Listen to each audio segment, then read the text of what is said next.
Yo quisiera compartir con ustedes el siguiente tema, es la importancia de la obediencia. Es una palabra que a veces, como que no nos gusta, ¿no? Pero vamos a ver la Biblia, vamos a ver la Escritura, lo que dice Dios acerca de la obediencia, acerca de la sujeción y lo contrario, ¿verdad? La rebeldía, la resistencia. Dice así la palabra de Dios, 1 Samuel capítulo 15, versículos 22 y 23. Dice así, escuche la lectura, dice: y Samuel dijo: ¿se complace Jehová tanto en los holocaustos y víctimas como en que se obedezca las palabras de Jehová? O sea, para Dios es igual el sacrificio que la obediencia. Y luego dice el profeta: ciertamente el obedecer es mejor que los sacrificios, y el prestar atención que la grosura de los carneros. Porque como pecado de adivinación es la rebelión, y como ídolos e idolatría la obstinación. Por cuanto tú desechaste la palabra de Jehová, Él también te ha desechado para que no seas rey. Palabras del profeta Samuel. Y amados hermanos, es una evidencia muy contundente de alguien que ama a Dios, de alguien que es cristiano, de alguien que ha nacido de nuevo, de un cristiano de verdad. Es muy contundente la evidencia de que es obediente a la palabra de Dios. Muchas personas el día de hoy se dicen cristianos, y tal vez, no sé si sea el caso de alguno de los presentes, pero en un momento determinado les cuesta mucho trabajo obedecer la palabra de Dios. O no solamente la palabra, sino alguna indicación. El cristiano verdadero es aquel que justamente vino arrepentido al Señor, creyó en el Señor Jesucristo, tuvo fe en el Señor, en su sacrificio, y ahora tiene un deseo vivo, un deseo intenso de obedecer a Dios y a su palabra. Fíjese usted que la palabra obediencia en hebreo es la palabra shama o shama. Aparece más de 1100 veces en la Biblia, en toda la Biblia, lo que demuestra que es muy importante para Dios que le obedezcamos. Ahora, un cristiano sin obediencia, un cristiano que no obedece, o sea, no es cristiano, es imposible. No se puede concebir a alguien que diga que es cristiano y no obedece la palabra de Dios. En Lucas capítulo 6, verso 46, el Señor Jesús les dijo: ¿por qué me llamáis Señor, Señor, y no haces lo que yo digo? Entonces, alguien que realmente tiene a Cristo en su corazón como Señor, tiene que hacer lo que Jesús dice, que Jesús es el Señor. Entonces, obedecer, la palabra es shama o shamá, y significa oír inteligentemente, prestar atención, prestar oídos para atender u obedecer dócilmente. Esa es la obediencia que Dios quiere de cada uno de nosotros. Es la obediencia que le da un cristiano a Dios y a su palabra. Oír atentamente, prestar atención a sus instrucciones, dócilmente, ¿verdad? Atender dócilmente, obedecer. ¿Y cuáles son sus instrucciones? Los mandatos, los mandamientos, su palabra. Obedecerlos, ¿qué quiere decir? Prestar atención, poner por obra, oír atentamente, dócilmente. Y a veces yo sé que no es fácil obedecer, pero el cristiano, mis amados, tiene que ir creciendo, tiene que ir madurando, y la obediencia del cristiano se tiene que hacer cada vez más perfecta. Cada vez vamos a ir creciendo en obediencia. La palabra de Dios dice inclusive en el libro de Hebreos capítulo 5 verso 7 que el Señor Jesús en los días de su carne, a través de ruegos y súplicas, aprendió la obediencia también. Se tuvo que sujetar también a la palabra de Dios. Seguramente tú recuerdas esa oración que el Señor hizo en Getsemaní: Padre, mi alma está muy triste hasta la muerte. Si es posible, pasa de mí esta copa. ¿Pero qué dijo? Pero Señor, que se haga tu voluntad y no la mía. Amén. Entonces, ¿qué debemos hacer? Obedecer, oír atentamente la palabra de Dios, poner atención a la instrucción y estar dispuesto a obedecer. Aunque muchas veces no será fácil, pero tú estás dispuesto a poner por obra lo que Dios manda. Porque muchas veces lo que Dios nos manda es algo que a veces no nos nace hacer. No lo queremos hacer, de hecho. Va en contra de lo que sentimos, pero la palabra de Dios no es para sentirse. La palabra de Dios es para obedecerse. Amén. Jesús dijo en Juan 14:15, el que me ama, mis mandamientos guardará. Si me amáis, guardad mis mandamientos. O sea, si tú, si cualquiera de nosotros decimos que amamos a Dios, pero no le obedecemos, eso es señal de que realmente no le amamos. Entonces se requiere ser valiente para obedecer a Dios. Y se requiere ser valiente para obedecer a Dios. ¿Por qué? Porque cuando uno se entrega a Cristo, ¿verdad? Y obviamente tienes que renunciar a amistades, al pecado, a ciertos vicios, a cierta manera de vivir, a ciertas costumbres que antes vivíamos. Y realmente cuando una persona se arrepiente, pues ahora vive en evidencia, hay una evidencia de que le obedece. Entonces, un cristiano, hermanos, sano, abriga un sincero deseo de ver a Dios. Quiero conocerle, quiero disfrutar de Él, de su presencia. Y entonces un cristiano vive anticipando ese momento, vive anticipando el encuentro, ese encuentro de esa visión, ¿verdad? Ya sin sombra, anticipando la reunión, pero mientras espera, se purifica a sí mismo. Mire lo que dice primera de Juan 3:2 y 3. Amados, ahora somos hijos de Dios y aún no se ha manifestado lo que hemos de ser. Pero sabemos que cuando Él se manifieste, seremos semejantes a Él, porque le veremos tal como Él es. Y todo aquel que tiene esta esperanza en Él, se purifica a sí mismo, así como Él es puro. Entonces, ¿cómo veré tu rostro en justicia, Señor?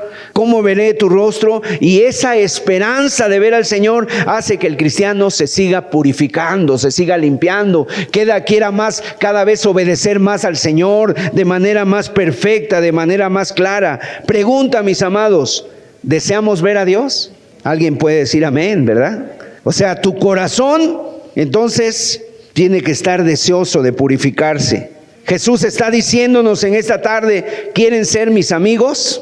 Si alguien quiere ser un amigo realmente de Jesús, caminar por esa senda estrecha, andar por ese sendero que el cual Él caminó y nos marcó, bueno, hay un camino y ese camino se llama obediencia. El Señor nos pregunta, ¿quieres intimar conmigo? ¿Quieres ser mi amigo? Obedece. Así que, ¿qué les parece si oramos y le pedimos a Dios que Él nos ayude para entender esta predicación, esta palabra, que tú te la lleves en tu corazón? Padre, gracias.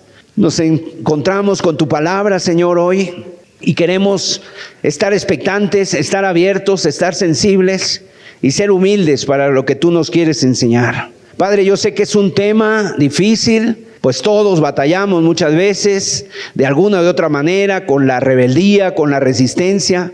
Pero Padre, ayúdanos por favor, háblanos claramente a través de tu Espíritu Santo y por medio de tu palabra. En el nombre de Jesús. Amén, amén. Fíjense, hermanos, algunas congregaciones tenemos este problema. No creo que seamos la única, sino yo creo que esto es algo general. A veces, cuando llegamos las personas invitadas o llegamos los hermanos, ¿verdad? A la reunión, de repente hay un hermano que te quiere pasar a sentar y que te sientes en un lugar. Y a veces tan solo ese hecho, de repente hay resistencia. Nos queremos sentar donde nosotros queremos. Siéntese aquí, no, yo me siento acá. Ahora, yo sé que puede haber razones válidas. A lo mejor alguien dice, es que me canso mucho, es que tengo que ir al baño, es que no quiero hacer eso, ¿verdad? Pero en el fondo a veces hay resistencia para sujetar mi voluntad a la voluntad de alguien más. ¿Por qué me tienen que decir dónde me tengo que sentar si yo ya estoy grande, no? ¿Por qué? ¿Y qué más si ya estoy aquí? O sea, agradezcan que ya vine. Y precisamente ese es el peso que yo tengo en mi corazón. Porque estamos viviendo en una sociedad muy individualista. Vivimos en un ambiente de mucha desobediencia, en el cual, ¿saben qué? Se fomenta y se celebra la rebeldía. El día de hoy una persona rebelde, una persona de veras rebelde, aparece como héroe. No, es que él no se deja. No, es que ese hermano no se deja. Es de cuidado, ¿verdad? Y con demasiada frecuencia el héroe es el rebelde, el antitodos, el romperreglas, el indomable, el que protesta, el contreras, e inclusive hasta se le celebra. Y yo estoy convencido, mis amados, de que no puede haber mucho progreso espiritual y que muchas veces eso es algo que a lo mejor nos detiene a nosotros en nuestra vida espiritual, porque muchas veces nos cuesta sujetarnos, nos cuesta obedecer muchas veces. Y entonces vivimos así, amados. Y Dios en este día, por su gracia y con su Espíritu Santo, quiere destrabar, quiere romper esa barrera. ¿Para qué? Para que demos un paso más en servirle y en seguirle. Porque muchas veces nuestras vidas pueden estar trabadas. Y cuando están trabadas por algo, no avanzamos. Yo sé que hay cosas que nosotros, por fidelidad a Cristo y por un amor verdadero a la justicia de Dios, demandan que nosotros nos opongamos santamente. Eso también es una realidad. Y nosotros muchas veces tenemos que decir como Pedro dijo: es necesario obedecer a Dios antes que a los hombres. Amén. Eso se le llama una santa oposición en contra, obviamente, de lo que va en contra de la voluntad de Dios. Pero eso sería tema de otro mensaje. Lo que yo quiero el día de hoy es hacer algo diferente. Lo que hoy quiero es atacar la peste de la rebeldía. Lo que quiero es mostrar la belleza de la obediencia verdadera y que nosotros aprendamos por qué tenemos que obedecer. La obediencia verdadera. Y no podemos entender realmente la obediencia verdadera si no entendemos el tema de la autoridad. ¿Qué es el tema de la autoridad? ¿De dónde viene?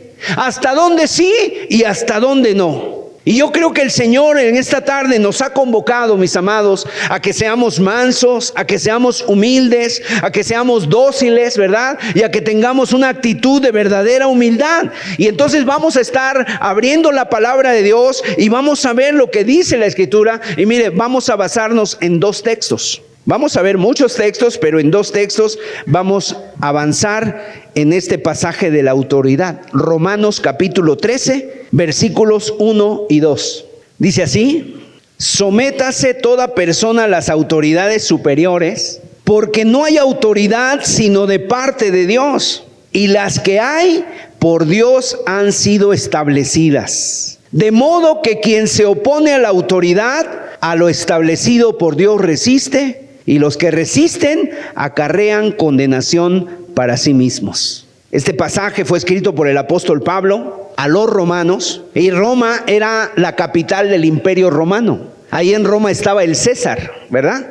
Estaba el César, la máxima autoridad de los romanos. Y aquí nos dice el apóstol Pablo, miren, número 1, toda autoridad procede de Dios. Toda autoridad emana de Dios. Él es la fuente de todo poder que ejerce mando. Y dice el texto: no hay autoridad sino de parte de Dios. Es decir, el que funge como una autoridad participa, y esa autoridad la tiene de parte de Dios. Entonces la autoridad es una participación divina. Dios participa su autoridad a diferentes instancias, a diferentes personas y a diferentes instituciones. Entonces Dios, Él es el que participa la autoridad, el que concede el derecho para gobernar. Y entonces se entiende, hermanos, que si de Dios emana toda autoridad, Él es el soberano absoluto. Dios es el soberano absoluto. Él es el que tiene la autoridad máxima. Él es el Altísimo. Él es el portador de todas las insignias. Tenemos una foto de los galones. ¿Ustedes han visto las insignias que tienen los jefes militares? Bueno, esas, mire, ahí está, por ejemplo, la más alta, tiene muchas estrellas, y de ahí va bajando, cada uno de ellos se le llama galones, insignias. Dios es el portador de todos los galones. Dios es el portador de todos los derechos.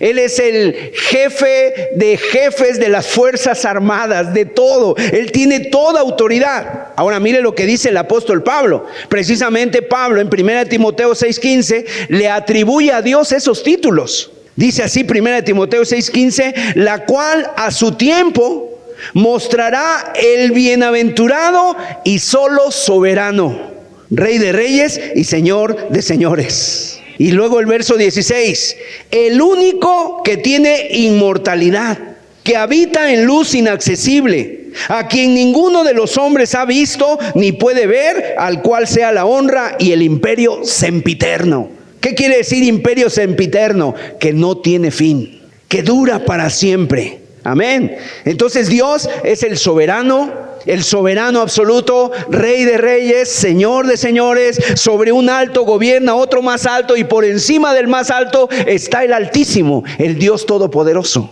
El Salmo 103, verso 19 dice, Jehová estableció en los cielos su trono y su reino, ¿qué dice? Domina, ¿sobre quiénes? Sobre todos. Él tiene su trono en los cielos, Él gobierna, Él impera sobre todos. Ahora bien, ¿cómo impera Dios?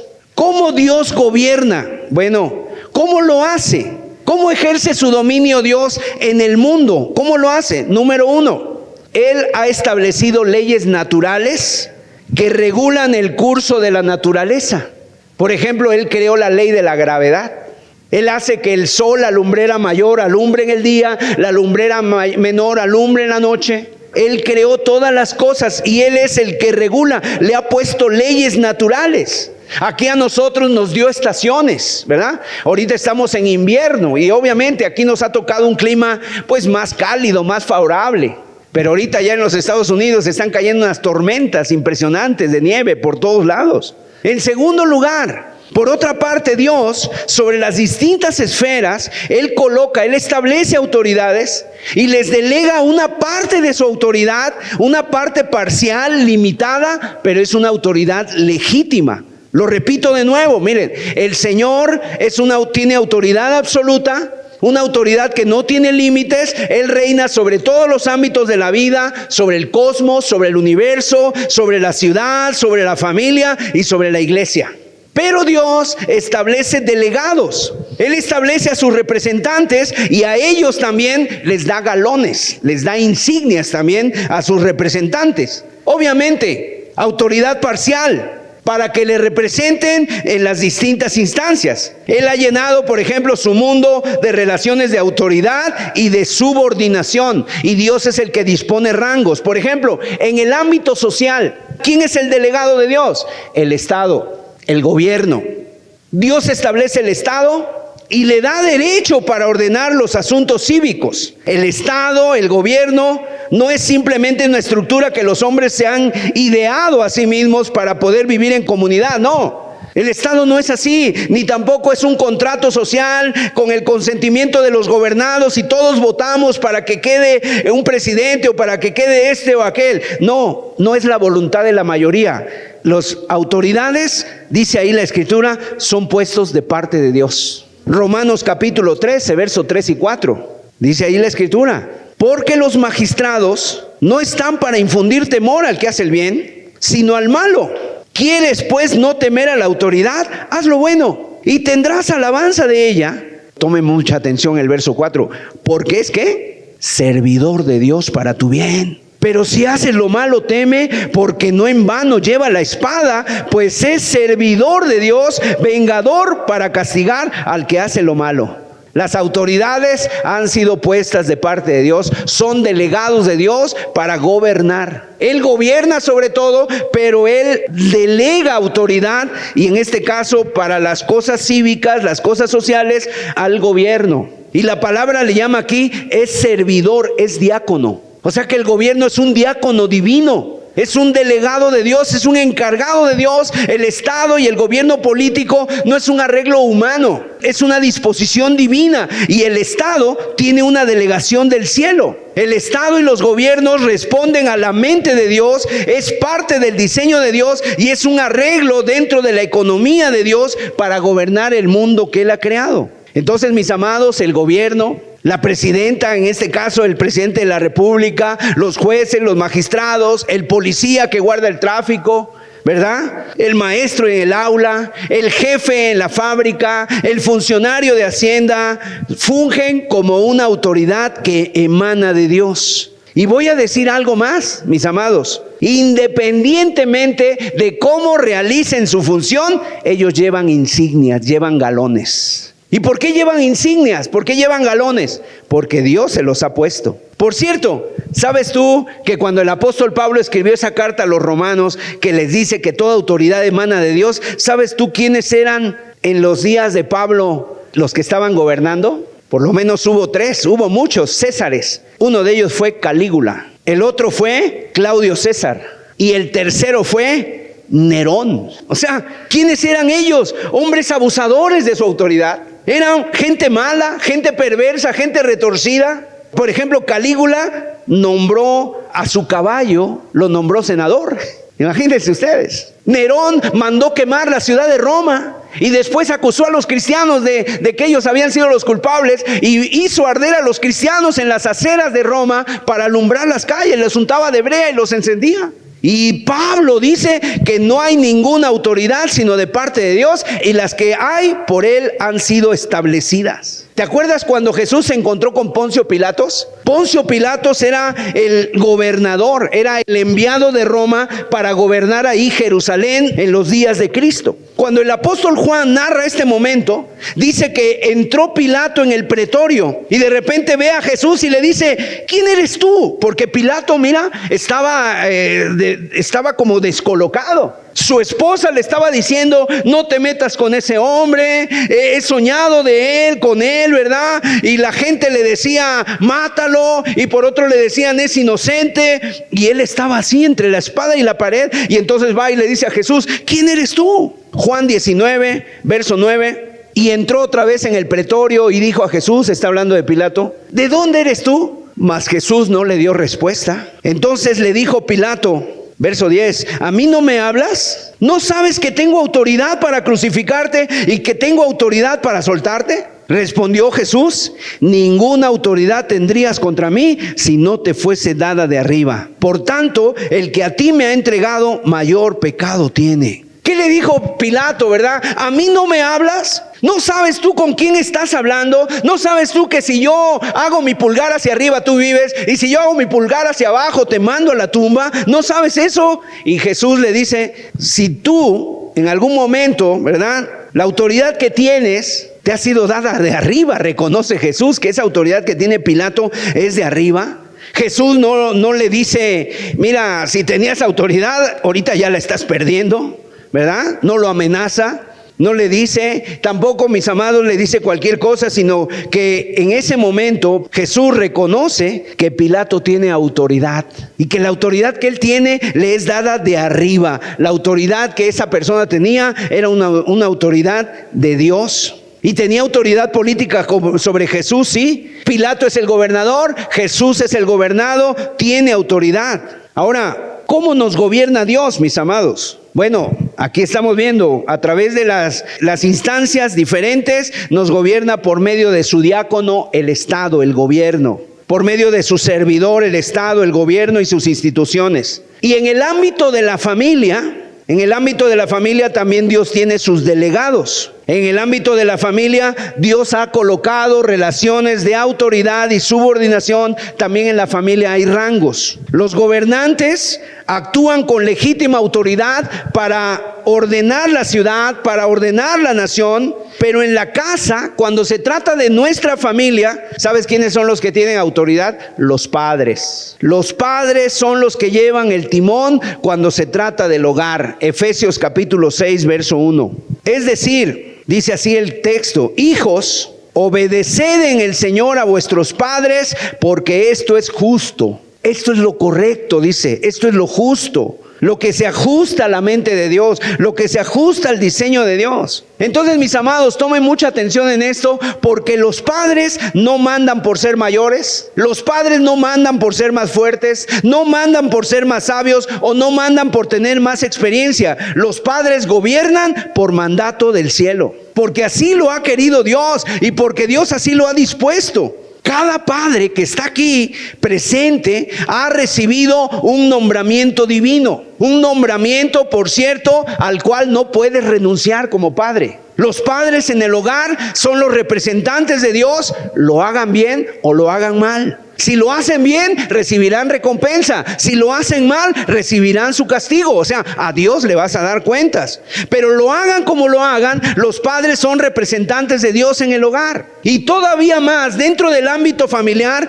Dios ha puesto también relaciones de autoridad y subordinación. O sea, todo el orden de la creación, ¿verdad?, nos enseña. Y Dios ha establecido que el esposo, en el contexto del matrimonio, el esposo, el varón, el padre, debe servir a su esposa desempeñando una función de amoroso gobierno. Efesios 5:22, mire lo que dice. Efesios 5:22, las casadas estén sujetas a sus propios maridos como al Señor. ¿A quién dice que estén sujetas las casadas? ¿A los hombres? No, dice a su marido. No dice a todos los hombres, dice a sus propios maridos. O sea, no es a los hombres en general, sino a su propio marido. El liderazgo del hombre en el marco del matrimonio no es un producto de un machismo, ¿verdad? Como el día de hoy se dice, es que hay que quitar con ese sistema machista, patriarcal, de que la mujer se sujeta y de que el hombre tiene autoridad. No, se necesita ser humilde, mis amados, una obediencia, porque es lo que Dios dispone para nuestro bien. Él es el soberano. El esposo, por supuesto, no es más importante que la esposa. El esposo no posee más dignidad ni tiene más significado, pero sí lleva el brazalete de capitán. Sí es una autoridad. O sea, en otras palabras, el esposo es la autoridad de la esposa y en ese hogar. O sea, no es porque esté más dotado, no es porque sea más, es porque Dios lo ha dispuesto así. Y simple y sencillamente, nos guste o no nos guste, ¿verdad? El esposo es la cabeza de la esposa. Y los padres, tanto el padre como la madre, o sea, el padre no manda más sobre los hijos que la madre, tienen la misma autoridad para con los hijos. El padre y la madre delante de Dios tienen la misma autoridad, y si uno dice una cosa y el otro dice otra cosa, si a veces los padres empiezan a entrar en una discusión entre ellos de que no, sí, yo lo dejo y yo no lo dejo, entonces entra una discusión, el niño, el joven, en lugar de irse con el que más le conviene, más bien le debería decir a sus padres, a ver, papás, pónganse de acuerdo porque me están volviendo loco. Los padres tienen derecho divino de gobernar los asuntos de sus hijos. Entonces ya vemos para el gobierno cómo Dios gobierna a través de las leyes naturales, en el mundo, en nuestras sociedades gobierna a través del gobierno, y en nuestras casas a través de nuestros padres, a la esposa a través de su esposo, de su marido, y en otra esfera que Dios ha impreso también su orden es en la iglesia. En la iglesia hay relación de autoridad y subordinación, y por lo tanto también en la iglesia hay rangos. Como ciudadanos de México estamos bajo las leyes de la República Mexicana. Tenemos un presidente, tenemos gobernadores, tenemos alcaldes, etcétera. Como hijos estamos bajo la autoridad de nuestros padres. Las esposas están bajo el liderazgo de sus esposos, y como ciudadanos del reino de Dios, ¿qué autoridad tenemos? Alguien dice, no, hermanos, a mí mi pastor es Dios. Sí, mi autoridad es Dios. Bueno, sí, nuestra autoridad es Dios a través del gobierno, a través de nuestros padres, pero estamos en el reino de Dios, estamos bajo la autoridad de la iglesia local. Hebreos capítulo 13, verso 17. Y dentro de esta pequeña expresión, ¿verdad?, del cuerpo de Cristo, el Señor ha dado autoridad a algunos hombres. Y en el caso de esta congregación, pues nosotros tenemos esa insignia, los que somos pastores aquí,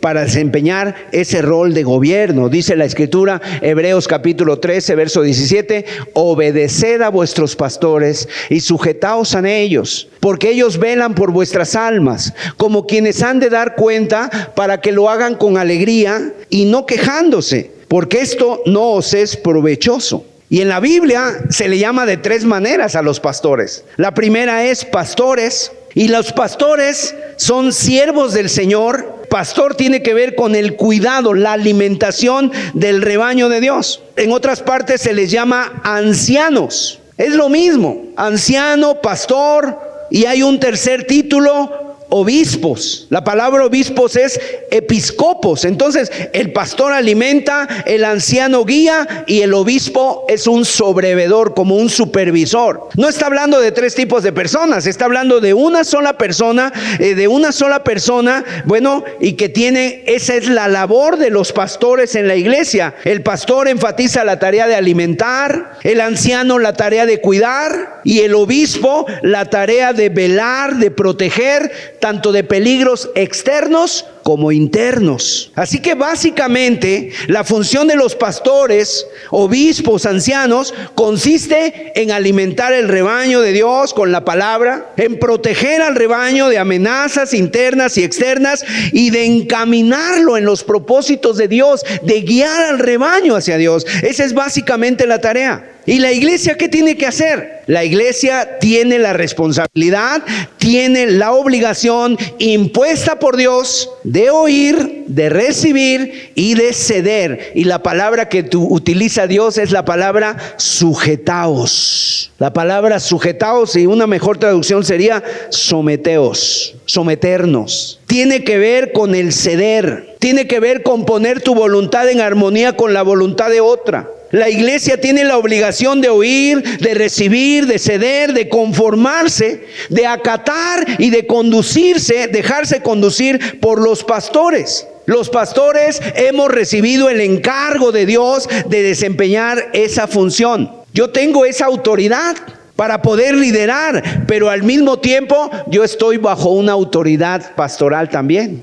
Yo también tengo otros pastores. En el caso de esta iglesia somos dos pastores, ¿verdad? Y entonces tenemos la autoridad para liderar, pero al mismo tiempo estamos en sujeción unos con otros. Y tenemos esa obligación, ¿verdad? La iglesia tiene la obligación de ceder, de recibir, de acatar, y yo también tengo esa responsabilidad. Ahora, mis amados, mi autoridad como pastor o la autoridad de algún pastor no excede para que yo vaya, ¿verdad?, y cambie el calendario laboral de alguien. Ni tampoco yo puedo ir a la calle y yo diga, aquí en esta calle, no, aquí en esta calle están corriendo mucho, el letrero dice que a 80 es la máxima, pues yo la voy a poner a 40, ¿no? Yo no puedo hacer eso. No tengo autoridad para cambiar el carril por donde tienen que circular los carros.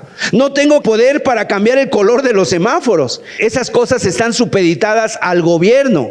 El presidente, sin embargo, las autoridades de afuera no tienen ningún derecho de ponerles nombres a mis hijos, ni tampoco de obligarme a mí a decirme qué tipo de educación yo le tengo que dar a mis hijos. El gobierno no se tiene que meter en eso. ¿Por qué? Porque estaría excediendo, estaría extralimitándose en su autoridad, porque esa autoridad Dios se la ha delegado a los padres. Tú eres el que tienes que velar por la educación de tus hijos. El día de hoy está muy de moda todo eso que tiene que ver con los géneros. Y entonces el día de hoy ya, no sé, hay hasta 70 géneros, cuando la Biblia nada más habla de 2, varón y hembra. Pero el día de hoy hay que una persona se cree esto y se cree el otro. No, y eso no lo pueden imponer a la iglesia. Porque en la iglesia Dios nos ha dado la autoridad, ¿verdad, mis amados? A los padres. Y obviamente, así como yo no tengo autoridad de imponer a qué velocidad tienen que circular los carros, no tengo esa autoridad,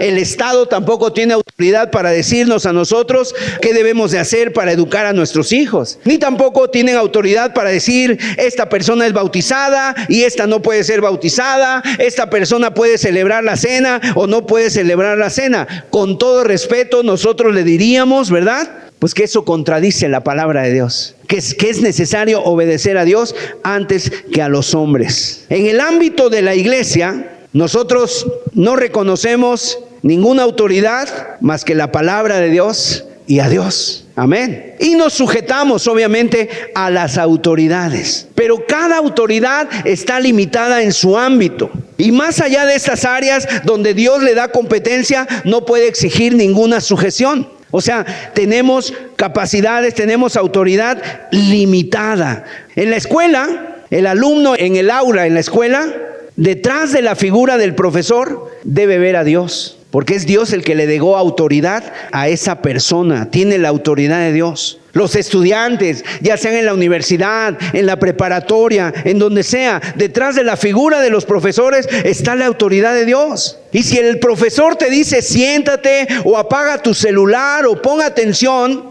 y a ti te parece más conveniente estar parado y no estás de acuerdo con él, mira, no puedes perder de vista que tú estás teniendo tratos con Dios y que detrás de esa persona es Dios el que le dio esa autoridad.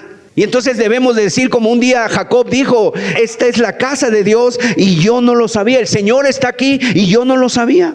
La esposa en el hogar, por ejemplo, en su relación con su esposo, está teniendo tratos con Dios. Está teniendo tratos con Dios. Lo que quiero decir es que funge el esposo como una autoridad delegada.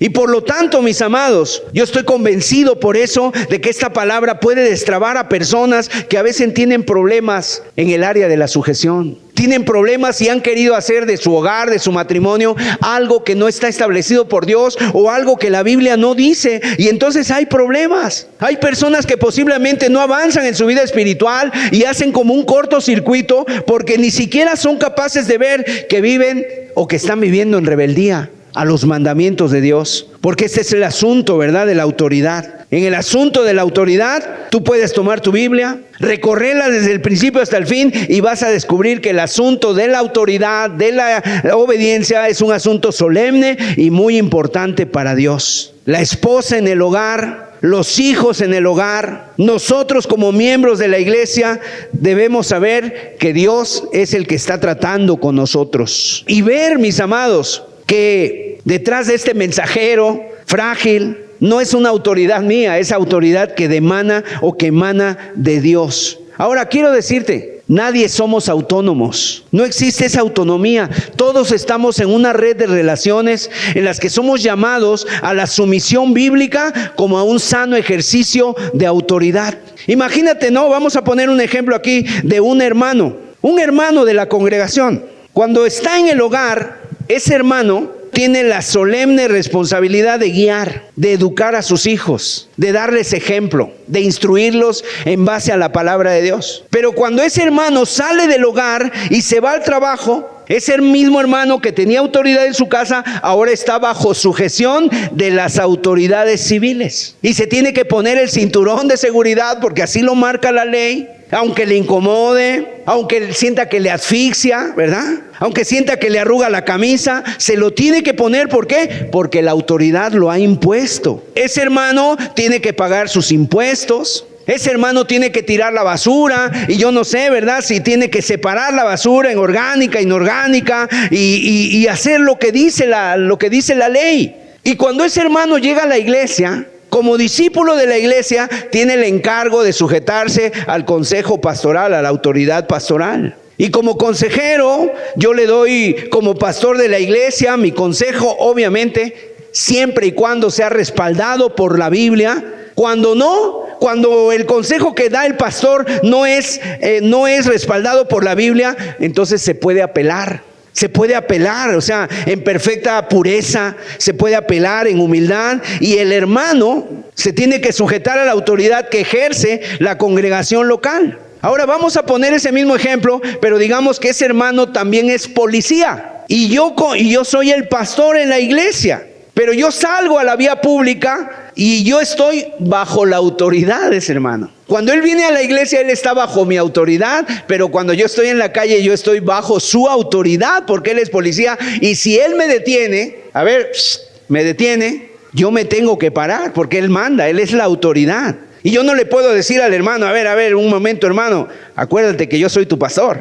No le puedo decir eso. ¿Por qué? Porque él es una autoridad. Entonces estamos en diferentes esferas, donde él es policía, tiene autoridad, él es la autoridad competente y por lo tanto ahora yo tengo que sujetarme a él. Así funciona la vida. Ahora, ¿por qué Dios ha dispuesto así las cosas? ¿Y por qué alguien puede decir, hermano, por qué no es mejor que Dios nos gobierne directamente? ¿Por qué tiene que usar delegados? ¿No sería más fácil que Dios nos gobernara, tratara con nosotros? No, hermano, Dios lo ha dispuesto así porque en esa manera Dios hace que se manifieste la belleza de su ser de modo único. En otras palabras, en Dios así también hay sujeción. Acuérdate que la Biblia habla del Padre, el Hijo y el Espíritu Santo. El Padre es el que manda. El Hijo y el Padre son los que mandan al Espíritu Santo. El Padre manda al Hijo y el Hijo se sujeta, ¿verdad? Y el Espíritu Santo se sujeta al Padre y al Hijo para venir y hacer lo que ellos quieren.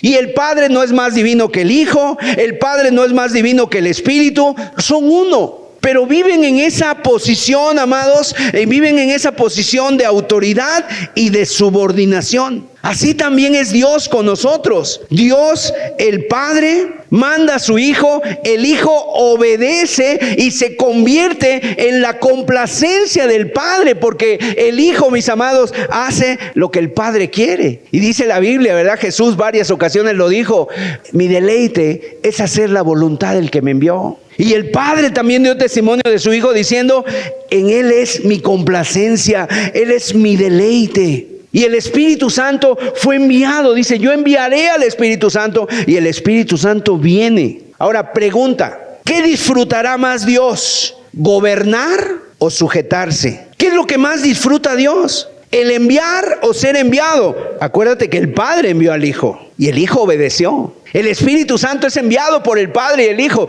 ¿Qué es? El Espíritu Santo obedece. ¿Qué es lo mejor? ¿Qué disfruta más Dios? Te quiero decir, hay un disfrute igual en gobernar y en sujetarse. Hay un disfrute en el liderazgo, hay plenitud en la sujeción del Hijo, hay belleza en la sujeción del Espíritu Santo. En otras palabras, hay una sincronía, hay una unidad entre el Padre, el Hijo y el Espíritu Santo. Y mis amados, el que no es dócil hacia las autoridades establecidas por Dios, tiene un corazón rebelde para con Dios. Tiene un corazón rebelde. Romanos capítulo 13, verso 2. Mire, los desobedientes están peleando contra Dios y están atrayendo maldición sobre sí mismos. De modo que quien se opone a la autoridad, a lo establecido por Dios, resiste, y los que resisten acarrean condenación para sí mismos. ¿Estamos comprendiendo, mis amados? El desobediente es un violador de la ley. Mire, vamos a ver, por ejemplo, el quinto mandamiento. Éxodo 20:12. Honra a tu padre y a tu madre, para que tus días se alarguen en la tierra que Jehová tu Dios te da. Es el quinto mandamiento. Y todo el texto habla de la relación paterno-filial de padres-hijos, pero el alcance de este mandamiento es mucho más amplio. Alude a la relación padres-hijos, pero también, mis amados, alude al tema de la autoridad en el hogar. Y esto se aplica en todos los órdenes, en todas las esferas y en todas las manifestaciones de autoridad. ¿Qué manda Dios en este quinto mandamiento? Lo que Dios manda es que yo muestre a mi padre y a mi madre y a todos mis superiores honor, amor y fidelidad. Que me someta obedientemente a sus enseñanzas y castigos, soportando también pacientemente sus flaquezas, pues es Dios quien quiere regirnos por medio de ellos. Así que cuando nos rebelamos y desobedecemos a quienes Dios ha colocado sobre nuestras vidas para regirnos, estamos transgrediendo su mandamiento, estamos desafiando su misma autoridad y estamos manchando su diseño y estamos atrayendo sobre nosotros condenación y castigo sobre nuestra alma. Ese es un asunto solemne, hermanos, especialmente en este tiempo donde vivimos. Porque yo temo, miren, que el diablo ha encontrado mucha ocasión de robarnos la bendición y hacer que nuestra vida no avance, no avance bien, que nuestra vida se quede totalmente detenida. Y que la gracia de Dios sea estorbada en nuestras vidas una y otra vez. Creo que el enemigo, mis amados, nos ha robado muchas bendiciones porque vivimos impregnados de ese espíritu de rebeldía, de desobediencia. Y generalmente, detrás de un espíritu insumiso, de un espíritu rebelde, de una desobediencia, hay un corazón que se rebela, hay un corazón que no quiere ningún yugo, no quiere sujetarse a nada. Y generalmente, ¿sabes detrás de esto quién se levanta? El orgullo. Y en muchos casos, lo que nos empuja a aferrarnos a nuestros gustos es la vanidad, o es que queremos brillar, es que queremos ser nosotros. ¿Sabes qué dice la Biblia en el libro de Jueces? Y lo repite 2 veces, dice: en aquel tiempo no había rey en Israel, cada quien hacía lo que bien le parecía. O sea, la gente hacía lo que le venía en gana, porque no queremos aparecer inferiores, no queremos ser inferiores, ¿verdad? Si alguien dice negro, yo digo blanco. o por lo menos gris, ¿no? O si alguien dice blanco, yo digo negro. La cosa es distinguirme, la cosa es sobresalir, la cosa es decir, aquí estoy yo quiero ser yo. Amados, tenemos que examinarnos. ¿Tienes tú esa tendencia de contradecir a todos? Te dicen, traigan camisa, yo digo playera, yo digo camiseta. Te dicen corbata, yo digo moño, ¿no? O sea, en otras palabras, estamos siempre contradiciendo. El ejemplo que yo te daba del discípulo, del hermano que es un discípulo, ¿verdad? El hermano que es un discípulo, obviamente, aquí es un discípulo, pero allá es un policía y tiene autoridad sobre mí. Y si él me llama la atención allá afuera, o me detiene, o me pone una multa, pues yo no le voy a soltar un sermón y abrirle la Biblia y decirle, ¿verdad? Hermano, es que yo también tengo derecho, acuérdate que yo soy el pastor. O sea, no, yo también me tengo que sujetar. Pero a veces la vanidad nos lleva a ser así, a no acatar, a no obedecer. Mire, la verdadera obediencia tiene dos ingredientes. Número uno, tiene honra, y número dos, tiene cumplimiento. Honra y cumplimiento. En otras palabras, no basta cumplir por cumplir. Obedecer es más que cumplir. Obedecer es acatar, y acatar no es cumplir. Acatar es aceptar con un espíritu sumiso. Acatar es aceptar dando honra, reconociendo al otro el derecho que tiene de gobernar, reconociéndole de buena gana al otro el derecho que tiene de llevar las insignias en esa relación de autoridad y subordinación. Por ejemplo, si una madre le pide a su hijo que compre el pan y el hijo no quiere ir por el pan, pero para evitarse la discusión, agarra el dinero y va resoplando y va sintiendo fastidio y va lamentando, ¿verdad? ¿Y por qué todos me mandan a mí? ¿Por qué yo esto? ¿O por qué yo aquello? O sea, y aunque el chico vuelve con el pan, no ha obedecido. ¿Por qué? Ha cumplido la norma, ha ejecutado la orden, pero no ha ejecutado la acción. ¿Dónde está la honra de los padres? ¿Dónde está la honra? La honra, ¿sabes qué es? Ese trato especial que se le da a ciertas personas por causa de su dignidad, por causa del cargo que desempeñan. Mire, acompáñeme a Proverbios 30:17. Los padres tienen insignias, tienen galones, y no porque se los han ganado en una tómbola o en la lotería, ¿verdad? Pues me salieron estos galones, me los pongo, ¿no? No, el padre tiene los galones porque Dios se los dio. Son los diáconos de Dios. Proverbios 30:17. El ojo que escarnece a su padre y menosprecia la enseñanza de la madre, los cuervos de la cañada lo saquen y lo devoren los hijos del águila. El que mire a su padre con una mirada despectiva y se burle de la enseñanza de su madre, dice, los cuervos de la cañada le saquen los ojos y lo devoren los hijos del águila. ¡Qué tremenda palabra, hermanos! Da temor. ¿Por qué? Porque los cuervos y los buitres son aves carroñeras. Es decir, que esos animales picotean la carne de animales muertos. La idea que está transmitiendo el texto, este versículo, dice: quien se ría de su padre, quien se ría de su madre, no importa si cumple, no importa, ¿verdad? Porque pudiera comprar el pan, pero mira a su madre como si fuese, no sé, un dinosaurio y se burla de ella.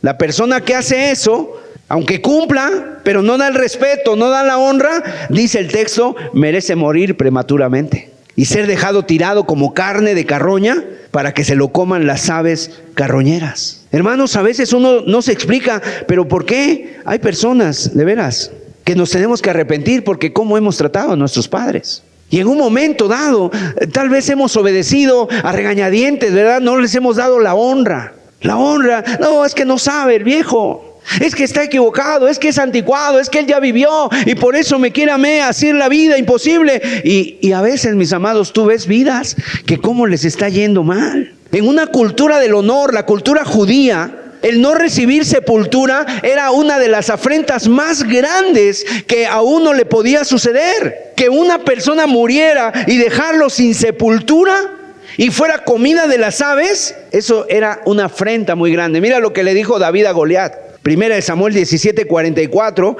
dijo al filisteo David: ven a mí y daré tu carne a las aves del cielo y a las bestias del campo. O sea, te dejaré tendido en el campo para que te coman los carroñeros. Es la afrenta grande. ¿Sabes a quién le pasó esto? A una mujer llamada Jezabel. Segunda de Reyes 9:35. Dice que Jezabel, cuando fueron para sepultarla, no hallaron de ella más que la calavera los pies y las palmas de las manos, porque ya se la habían comido los perros. El versículo que dice aquí Salomón en Proverbios 30, que leímos, pues no es porque Salomón estuviera molesto con su hijo. Es un texto inspirado por el Espíritu Santo, mis amados. Es lo que Dios piensa que merece un hijo burlón. Es lo que Dios piensa acerca de un hijo burlón que se burla de su padre, se burla de su madre. ¿Y qué dice Dios? Ese hijo merece morir prematuramente y que ni siquiera le den sepultura. ¡Wow, hermano! Nos quedamos cortos. Entonces no estamos hablando de algo sin importancia. No estamos hablando de algo nada más así superficial. Estamos hablando de algo muy serio. Por eso cuando el apóstol Pedro exhorta a los jóvenes a vivir en su misión, mira, les dice, Primera de Pedro capítulo 5, verso 5, igualmente jóvenes, estad sujetos a los ancianos y todos sumisos unos a otros, revestidos de humildad, porque Dios, ¿qué dice? Resiste a los soberbios y da gracia a los humildes. Tenemos que revestirnos de humildad. Y una de las cosas, de las consecuencias en las que experimentamos cuando vivimos en desobediencia, miren mis amados, es algo terrible. Un hijo rebelde, una persona rebelde, ¿no? O sea, que no quiere sujetarse. Las consecuencias son tremendas, porque dice ahí la Escritura, lo volvemos a poner el texto, dice, Dios resiste a los soberbios y da gracia a los humildes. Si tú eres una persona que tienes problemas con la sujeción y tú mismo demandas que se sujeten a ti, ¿cómo está eso, no? Madre, si tú quieres que tus hijos se sujeten en obediencia, la pregunta es, ¿cómo andas tú en relación a la sujeción con tu esposo? Nosotros, ¿verdad? Como pastores, un pastor quiere la obediencia de la iglesia. ¿Cómo está él obedeciendo a Dios? Son preguntas importantes. Primera de Pedro, capítulo 2, verso 13. Por causa del Señor, someteos a toda institución humana, ya sea al rey como a superior, ya a los gobernados como por él enviados para castigo de los malhechores y alabanza de los que hacen bien, porque esta es la voluntad de Dios, que haciendo bien hagáis callar la ignorancia de los hombres insensatos. ¿Qué debemos hacer, mis amados? Pídele a Dios que el Señor te conceda su gracia para tener una visión clara de la autoridad. Decirle al Señor, unge mis ojos con colirio, Señor, para que yo vea detrás de una autoridad, ya sea del maestro, ya sea del esposo, ya sea de mis padres, ya sea del gobierno, ¿verdad? Pídele a Dios que te deje ver quién es el que les dio autoridad y que tú cumplas y honres la autoridad. En segundo lugar, ora por los que te presiden, ora por las autoridades. El día de hoy, mire, hay mucha gente que habla en contra de las autoridades. Obviamente no son cristianos la mayoría, no temen a Dios la mayoría, pero ahí están, Dios los puso. Entonces, ¿tú qué debes hacer? Orar por las autoridades. Eso lo dice Pablo, ¿verdad? Timoteo le dice que debemos de orar por las autoridades. ¿Sabes por qué? Porque liderar es cosa difícil, no es cualquier cosa. Liderar es cosa difícil, pero esa persona tiene el llamado, es el servidor de Dios, no para aprovecharse, no para abusar, sino para servir. Y en tercer lugar, soporta con paciencia las flaquezas de los líderes, de tus líderes. Tu padre se equivoca, y sí, se equivoca mucho, ¿no? Sopórtalo. Tu mamá se va a equivocar también y mucho. El pastor, por supuesto que se va a equivocar. Los que gobiernan se van a equivocar. El policía se va a equivocar. Entonces, ¿qué tenemos que decirle? Señor, ayúdame a soportar con paciencia las flaquezas, las contradicciones y a veces las cosas egoístas de mis autoridades. ¿Por qué? Porque yo sé que hay padres, y no sé si aquí los haya, que han abusado mucho, terriblemente de sus hijos. Hay padres que han golpeado a sus hijos sobremanera. Los colgaban, les daban con el látigo de la plancha o con el cable de la luz y los dejaban marcados para siempre. O algunos abusaron físicamente, verbalmente, inclusive sexualmente de sus hijos. Tienes que tú decirle a Dios, ayúdame, Señor. Pero el Señor no nos manda que nos sujetemos a las autoridades buenas. Nos manda que nos sujetemos a las autoridades. Primera de Pedro 2:20. Pues qué gloria es si pecando sois abofeteados y lo soportáis. Mas si haciendo lo bueno sufrís y lo soportáis, esto ciertamente es aprobado delante de Dios. Si haciendo lo bueno somos abofeteados, si somos maltratados haciendo lo bueno, entonces esa actitud, mis amados, tiene alabanza delante de los ojos de Dios. Dios aprueba y se agrada eso. Dios aprueba y se agrada. Y cuando necesites apelar, apela. Pablo mismo apeló, ¿te acuerdas? Pablo iba preso, lo querían juzgar las autoridades judías, pero los judíos se habían confabulado y habían dicho, dice, vamos a estar en ayuno para que matemos a Pablo. Y entonces Pablo lo escuchó, ¿verdad? A través de un sobrino. Un sobrino vino y le dijo, oye Pablo, yo escuché esta plática de estos hombres, se han juramentado, dicen que van a estar ayunando, no van a comer hasta que te den muerte. Y entonces Pablo sabe eso, se lo dice al guardia y en la noche se van, lo llevan a otro lado y Pablo apela al César. Apeló al César romano porque él tenía ese derecho, él era ciudadano romano y apeló y no lo hizo con soberbia. Lo hizo, ¿verdad? No con soberbia, sino lo hizo porque tenía autoridad y él tenía ese derecho y lo hizo para guardar su vida. ¿Qué pasó con los judíos? O dos cosas, o rompieron su ayuno y echaron por tierra su juramento, o se murieron de hambre esos hombres, porque no mataron a Pablo. Y número 4, acata y cumple para la gloria de Dios. Colosenses 3, 23 y 24. Todo lo que hagáis, hacedlo de corazón, como para el Señor y no para los hombres, sabiendo que del Señor recibiréis la recompensa de la herencia, porque a Cristo el Señor servís. ¿Sirves a tu esposo? ¿Es inconverso tu esposo? ¿No es justo? ¿Te pide cosas injustas? Tú sírvelo, tú ámalo, hazlo de corazón y como dice ahí el texto, hazlo para el Señor y no para los hombres. Amén. Hazlo para el Señor porque del Señor recibirás la recompensa. Sí, yo sé que hay mujeres, amados, que han tenido que derramar lágrimas por sus esposos. Algunos de ellos son borrachos, toman, algunos de ellos son mal hablados, algunos de ellos no les guardan el mínimo respeto, pero si la mujer es cristiana, tú tienes a Dios de tu lado y Dios te ayuda y Dios ve por ti, amén, y Dios es el que ve tu corazón, entonces tú hazlo como para el Señor. Él a lo mejor no te da ni siquiera las gracias por la comida, una comida que tú tardaste 2 horas en hacerla, Él se la come en 10 minutos y no da gracias o se queja, le falta sal a esta cosa. Pues tú lo haces para Dios y lo sirves con amor y agrado. Amén, hermanos. Y finalmente, reconoce la autoridad de Dios. Él es soberano, Rey de reyes, Señor de señores. Él es el que merece el reino sempiterno. Y miren, mis amados, Dios ha enviado a su príncipe, Dios ha enviado y ha levantado a su jefe, a su capitán en jefe. ¿Quién es? El Señor Jesucristo. Él es el que le ha dado todo el poder para gobernar, el poder sobre la vida y sobre la muerte. Él es el que merece el reino sempiterno. En el nombre del Señor yo te digo, mira, lo que te manda Dios a todos los que estamos aquí, Hechos 17:30. Dios te manda. No es una sugerencia, no es un consejo, es una orden. Es una orden. Dios te manda. ¿Qué te manda? Hechos 17:30. Pero Dios, habiendo pasado por alto los tiempos de esta ignorancia, ahora manda a todos los hombres, en todo lugar, incluyendo aquí este salón, en todo lugar que se arrepientan. Amén. ¿Qué te manda Dios?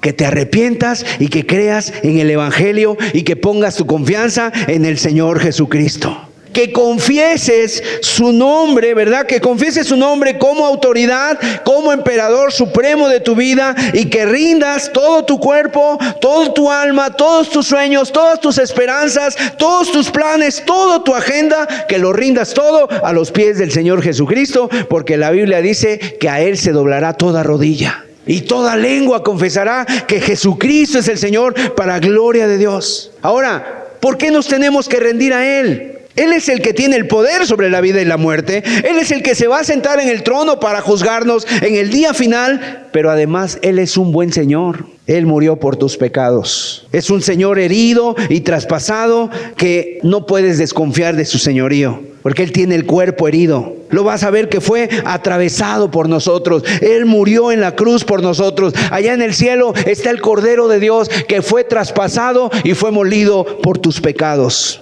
Por lo tanto, tú le debes de obedecer. Arrepiéntete.